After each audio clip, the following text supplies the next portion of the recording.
Welcome to Let's Talk Property, an informal podcast show all about the UK property and mortgage market. I'm Nizam, and joining me is my co-host Lee. Whether you're a seasoned property investor or just starting to think about buying your first home, this podcast is for you. We'll be discussing a range of topics, including the latest market trends, tips for finding the perfect property, and how to secure the best mortgage deal. So join us as we explore the world of property and help you make informed decisions about your next property purchase. So today's episode is going to be a special episode based on the budget yesterday. So what we're going to do is talk you through two key points each, I think, didn't we say? Yeah. And how that might affect home buyers or home movers in the UK, and dissect it a little bit. Yeah, sounds good. I'm looking forward to this budget special. We should have some sound effects. We should do. Or a bag of money falling and a little ding, ding, ding, maybe. Yeah. Have you got your red suitcase or briefcase? Suitcase is probably more suitable. Yeah. So how you? I guess first question: how are you feeling about the announcement yesterday, Lee? Have you had a chance to? Obviously, it's still very fresh, and people are still kind of talking about it. I think still digesting it. I think I don't speak too early, but it's probably a little bit better than the last one. And that was the bar very low there. Yeah, and I don't think that was too difficult to beat. But I think there's lots of interesting points, and I think we'll cover off the big ones. But I think, I don't think there's too many exciting things. There's a couple of sort of good things come out of it, but I don't think there's too many exciting things. But hopefully we can delve into those. Yeah, absolutely. I guess what we probably want to make clear is this: we're not your Jeremy Paxmans, so we're not going to be probably looking at the full detail of every single policy detail. I mean, there's so many articles, and I'm sure much more qualified people than us talking about that side of things. But I think what we wanted to do was highlight the key headlines. What are the things that people are talking about? What's in there that might help first-time buyers, home movers, and homeowners, and just sort of give a brief summary, really, and our thoughts on them. Yeah, absolutely. Is that going to be an idea for our next guest? Can we get like a politician on? Well, we can reach out to the Chancellor and see if he fancies coming on as our first guest. That would be quite a bombshell, wouldn't it? Our first guest would be the Jeremy Hunt. Where'd you go from there? Yeah. Awesome. Shall I dive into the first one then? Yeah, go for it. This one's a biggie. So I'm sure a lot of people will want to know about this. So go for it. It certainly is. So the big headline one, and certainly the one that I'm most excited about, or probably arguably maybe the only one I'm really excited about, is the extent or the expansion to childcare support. So this has been a long time coming. I think there's been a lot of pressure put on the government over the last few years, and there's been some fantastic campaigns being run just to try and help people who have got young children or are planning to have young children, and then also don't want that to limit them being able to return to work, which obviously long term boosts the economy, helps everyone. We all want to feel like we've got a bit of a purpose. So I think this is a really positive thing. It's a step in the right direction. What they're saying is currently at the moment, if they're providing 30 hours funded childcare for children of over the age of 3, and what they're looking to do is extend that to younger children. So ultimately it will then be from April 2024, so it doesn't kick in for a year, which is the first stage. I think their reasoning for that is they wanted to make sure they've got the right funding in place and the right it's kind of the right infrastructure in place, is what they're saying anyway. From April 2024, so working parents with children aged 2 and over will be given 15 hours free a week. I believe it's only limited to term time, is my understanding. And then from September 2024, that same year, so next year, towards the end of the year, 15 hours will be extended to all children over the age of 9 months, and will kick in from the moment maternity leave ends, which is great because that's kind of when most people are looking to return back to work after having a young child. And then from September 2025, so another year away, so you're talking 2.5 years from now, all eligible households with children under 5 will be given 30 hours free childcare.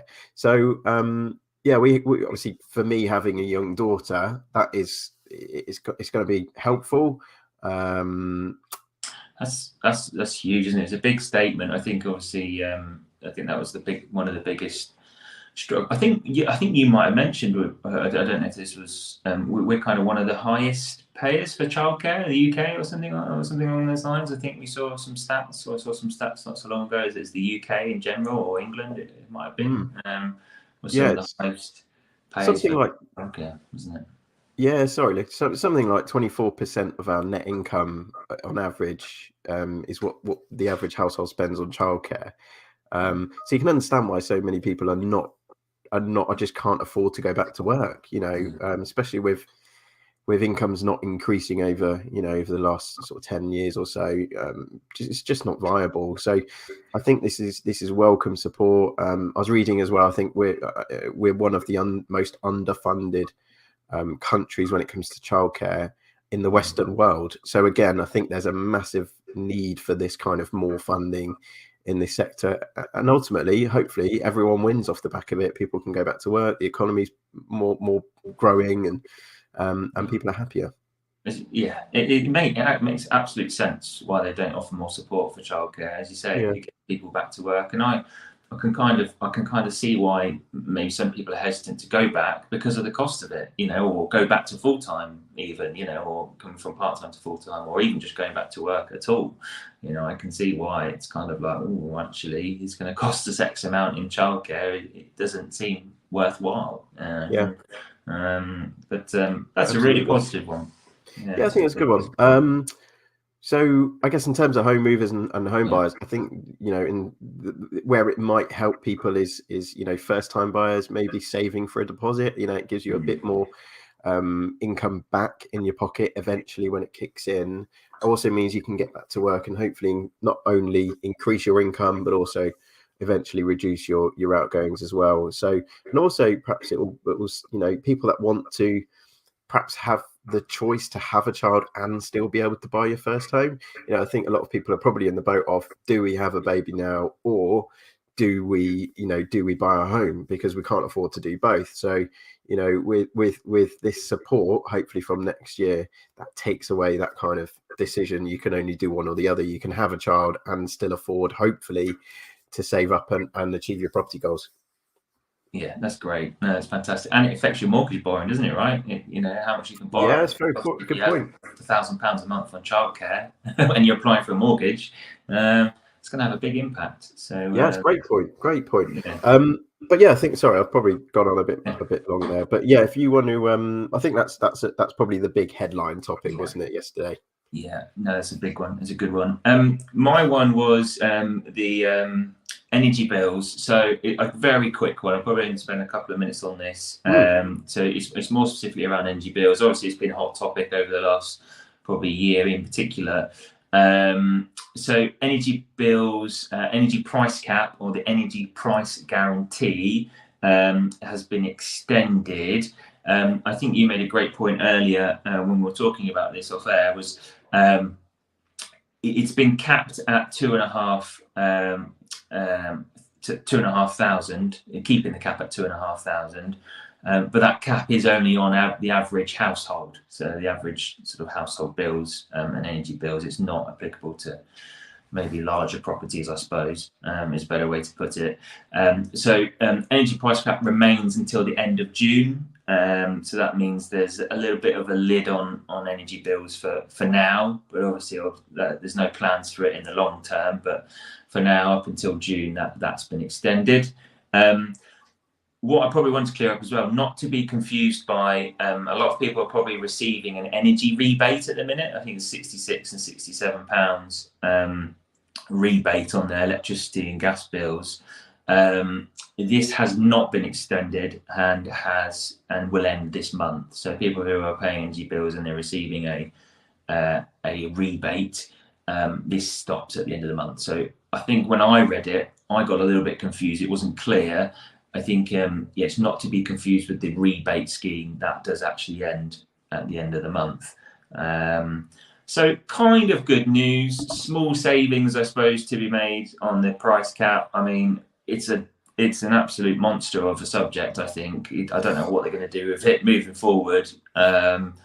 No idea. There's so many complicated factors. I don't want to jump into it too much, but good news, I suppose, that they're keeping the cap, and ultimately that is a big factor in helping inflation as well. I understand that's probably one of the biggest factors with inflation being so high. Yeah, it's a good point. Yeah, absolutely. I haven't looked at how they're paying for that, so that'd be interested to know as well, because there was I didn't hear of any talk of a windfall tax, which I know a lot of people have been asking for. But who knows? I haven't looked into that level of detail on it yet, as it was only announced yesterday. But yeah, I think you're right in terms of inflation. That should hopefully control things a little bit more for a short term, at least. Which is needed. Okay, great. Did you have anything to add on that one, or? No, I think property related, probably not a huge thing, in terms of it's small savings, if you can call it savings. It's kind of capped for now. Obviously, I guess what I probably wanted just to make clear is that support that you've been getting over the last sort of 6 months for the rebate, that's kind of no longer really. So it's being conscious of that moving forward with your bills. Good point. Yeah. Excellent. Brilliant. Okay, so I think the next one for me, again, is the next kind of big headline topic. I'm not going to dive into it because it's not an area I'm an expert in.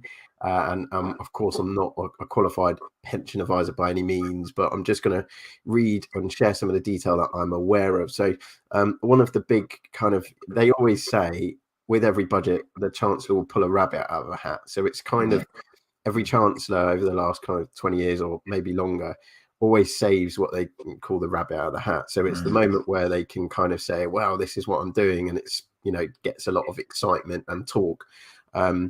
What's really interesting is the Chancellor decided to lift the lifetime allowance on pension funds where you're taxed. So I'm going to read what it says here so I don't misconstrue it or say it wrong. So it does say Jeremy Hunt set out plans to abolish the pension lifetime allowance in an effort to encourage older people to remain in work or return to work. You can save as much into your pension as you want, but the lifetime allowance was the most you could save without getting a hefty tax bill. So in the current tax year, the lifetime allowance was just over £1 million, so 1.073 million, and was due to be frozen until 2026.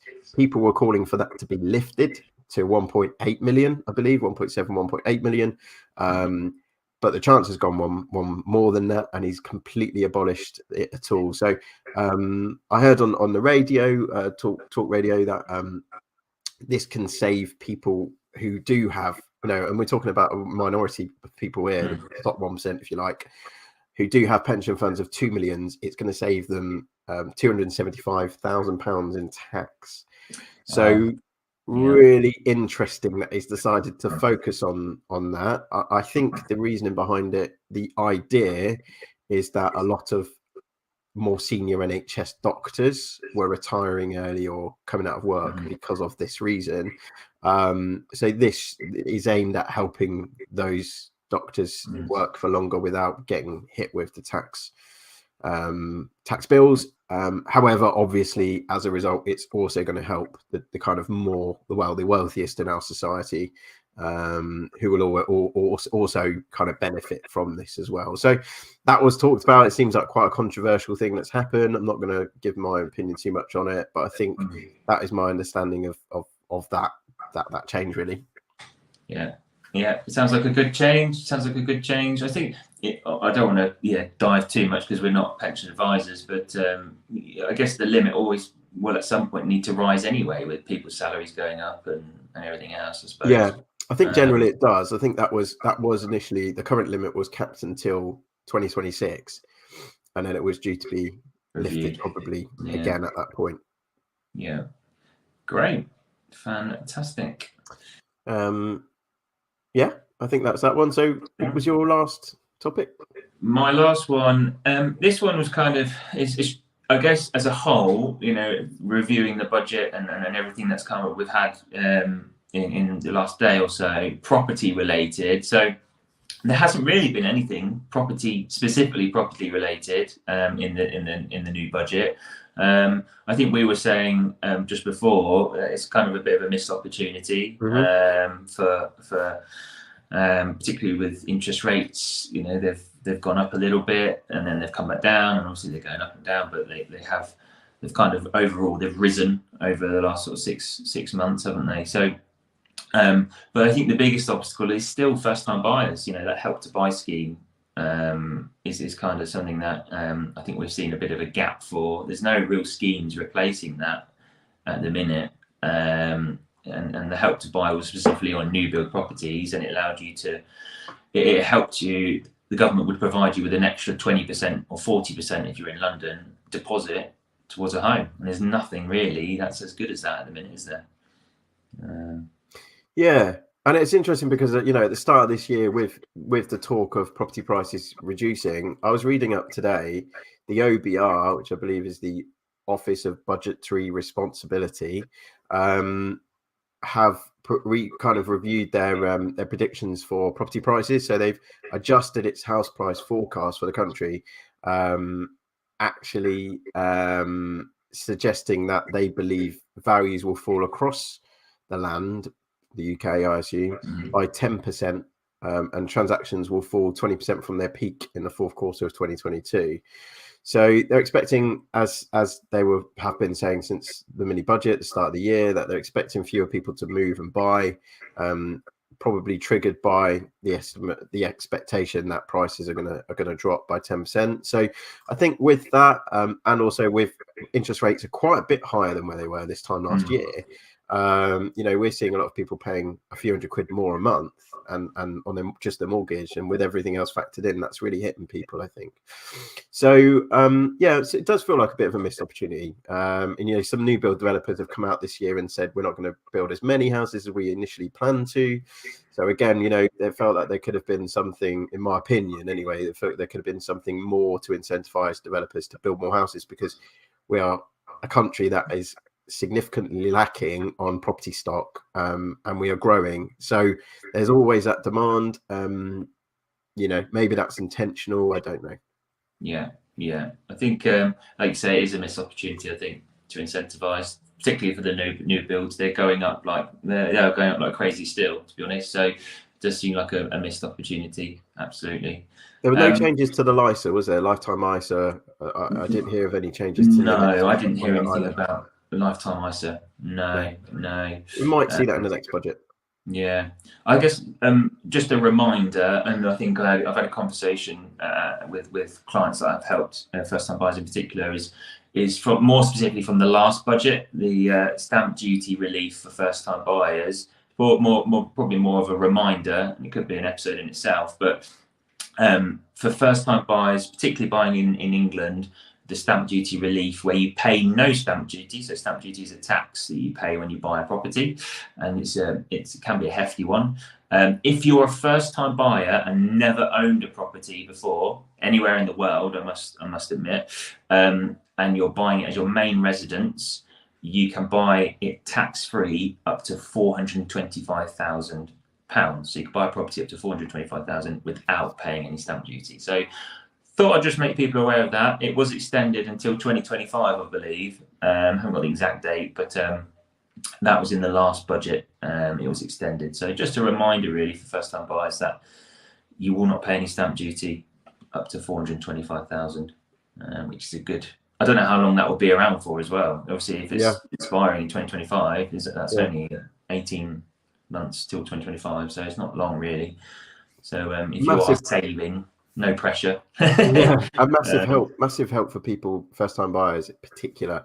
That stamp duty is usually your biggest cost, isn't it, when you buy a property? So I think that is one that is great to see it's still here, and it's not, hopefully not going anywhere just yet. Like you said, anything can change, so who knows? But I think you're right. Take advantage of that if you can as a first-time buyer, and try and get in there, because that will save you usually, save you thousands. You're talking.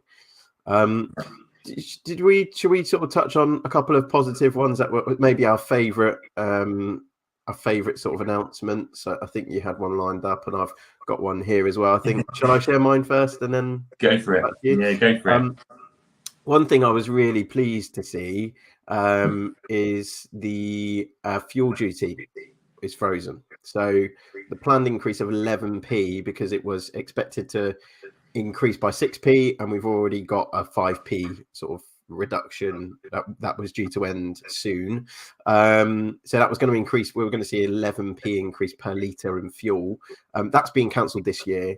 Rates be kept the same for another year. So the fuel duty of the 5p cut and the future cut is not gonna happen for at least another 12 months. So I think, as someone that fills up their car way too often, that is something I was quite pleased to see. Yeah, that's brilliant. That's a good one. I like that. I think that's good news all around then. My one's a little bit of it's probably a sense of sarcasm here a little bit, but an extra £200 million is being spent every year in tackling. That must be something really important, Lee. What is it you're going to say? Hugely important. And it's made available to tackle the curse of potholes. There it is. I think they're I don't know if it's me, particularly in the Cambridgeshire area. There just seems to be an awful lot. It's probably a lot everywhere, but I just feel like, and there's always that groan and moan of when you hit a pothole, whether your wheels bent or you've got a flat tire or whatever. So I know from speaking to family and friends, they've always had problems with potholes and had to get wheels replaced and stuff. So very pleased to hear that. Whether that solves the problem, I don't know. 200 million, I have no idea how that will solve the problem. Fingers we'll crossed. See. Fingers crossed. I think I think it's always one that affects most people on a day-to-day basis, isn't it? It's a policy winning kind of or a vote winning policy, isn't it? That generally local elections will rely on fixing the potholes, and everyone goes, yeah, and the bins, yeah. So that's a good one. Let's see what happens with. I don't know what £200 million invested into potholes looks like, so I'm expecting immaculate roads around here, which would be nice. We can hope. Brilliant. Okay, great. Well, I think we've probably covered most things there. The top announcements, like I said, we don't want to dive too much into everything in too much detail. It was more just to focus on how this affects home buyers, home movers. Like we said, I think there's a missed opportunity for more support, especially for first time buyers, but fingers crossed that we'll see something of that in the future or in the next budget towards the end of the year. I think the autumn budget may contain something there, but we'll see. But I think that was a good little summary. Yeah, I think we did well on that. I think we did well. They were the key bits, I think, particularly the potholes, the most important ones. Should have led with that, really. Cool, fantastic. I think I'll finish off then.